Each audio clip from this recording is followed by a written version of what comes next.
Welcome once again to the Wesley Show. As you may realize, we're here with special guests in the studio, Jake Ramsey, helping us to learn one of the most ancient and wonderful prayers of the faith, the 23rd Psalm. Yeah, I'm excited, Wesley. So we're actually now on to the second chunk. We broke it up, if you remember, the 23rd Psalm into 4 chunks, and this is the second part. But before we go, I'm going to ask if you remember, we talked about that strategy of chunking, right, of breaking things up, and we talked about that strategy of adding visualizations and connections and stories in order to kind of help us remember, so we didn't just make it too simple. But I kind of want to know if you remember that first chunk. Well, So let me give it a whirl, okay? Right. Yeah. The Lord is my shepherd. Yep. I shall not want. Yep. He makes me lie down in green pastures. Yep. He leads me beside still waters. Yep. And he restores my soul. Well done, Wesley. I'm going to give a quick chance for everybody at home to try to do that, and then we'll move on to today's lesson. How do you think they did? I bet they got it. Yeah? Yeah. I hope so. All right, here we go. Here's the second one. If they didn't get it, they can keep practicing, right? Because that's what it's all about. All right, so Wesley, here's the one for today. If you could read this out for us. He leads me in paths of righteousness for his name's sake.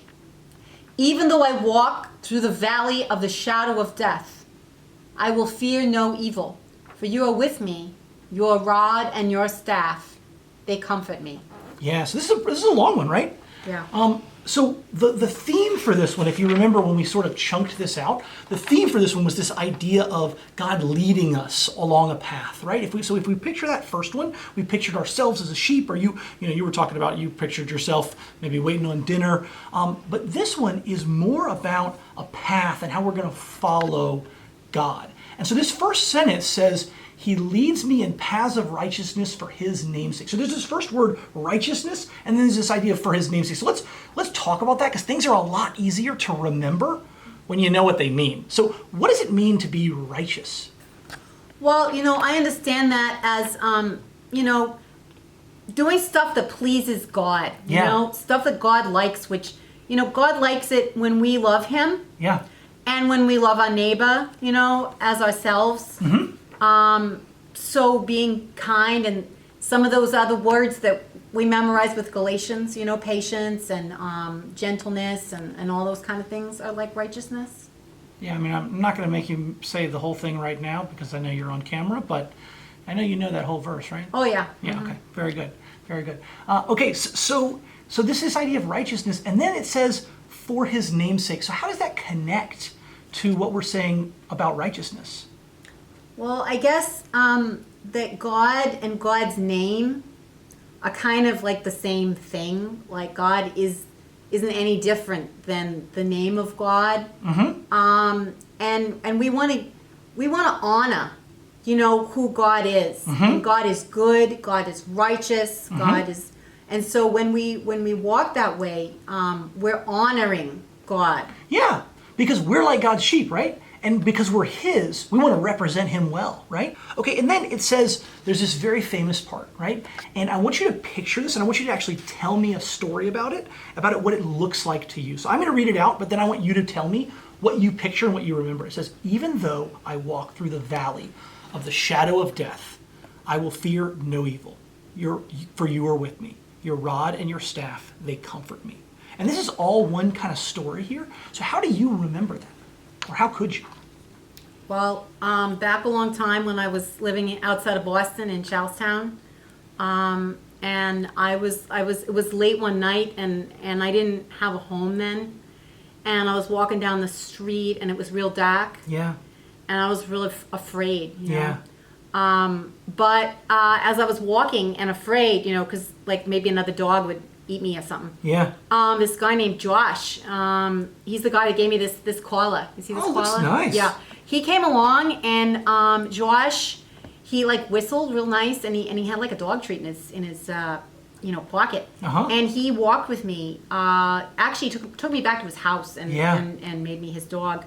But there's that sense of I was in a scary place. Yeah. But Josh was with me. Yeah. Yeah, that's great. So what I want you to do is I want you to think about that. I want you to connect it to this verse. And so when you think about that scary place and think about it as a valley. So if you can imagine mountains on either side of you, even though you were in Boston, right? So imagine mountains on either side. And instead of Josh, right, imagine God as a shepherd with what are the things that God's carrying?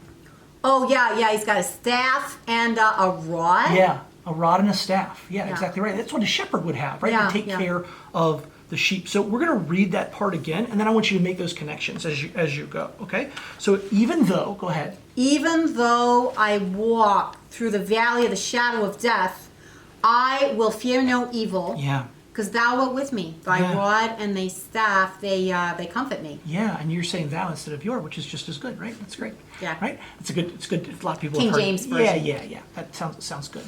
And they mostly speak King James up in Boston anyway.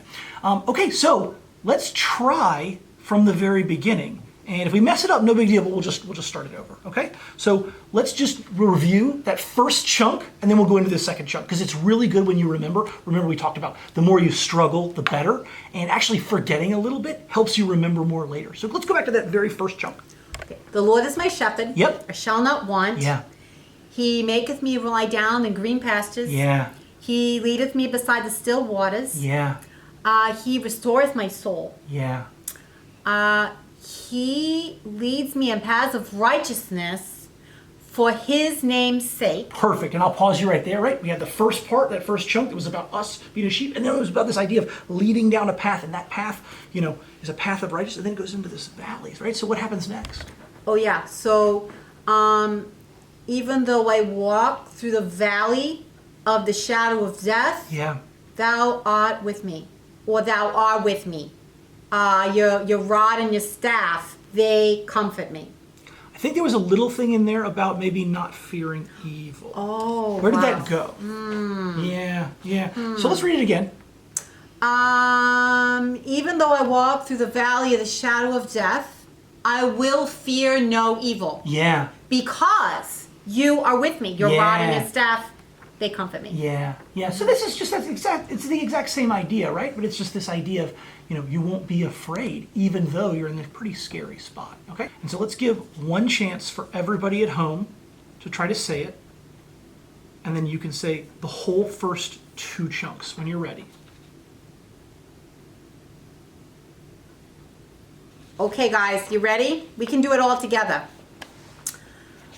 The Lord is my shepherd. I shall not want. He makes me lie down in green pastures. He leads me beside still waters. He restores my soul. He leads me in paths of righteousness for his name's sake.